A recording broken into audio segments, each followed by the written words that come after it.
Altså, hvis jeg skulle vælge imellem 3 ting, og spise mig mæt, eller få nye kjoler, eller komme herinde, det at gå på helsestudiet vil for mig være nummer 1.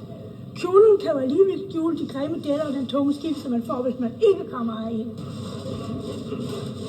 Det er vidunderligt. Det er ulejligheden værd. Det er prisen værd, og det er ulejligheden værd. Man skylder sig selv det. Hver kvinde skylder sig selv at holde sig i form og holde sig ung. Man føler jo hele livet så vidunderligt. Hvis man har tendens til at være træt, så glemmer man det fuldstændig. Så jeg vil ikke undvære det. Jeg har ikke tid til at gå herind, men jeg tager tid. Fordi jeg simpelthen ikke har råd til at være.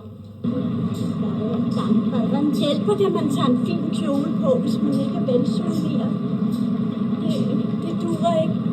Man skal nemlig gøre noget for sig selv. Det er både psykisk og fysisk godt.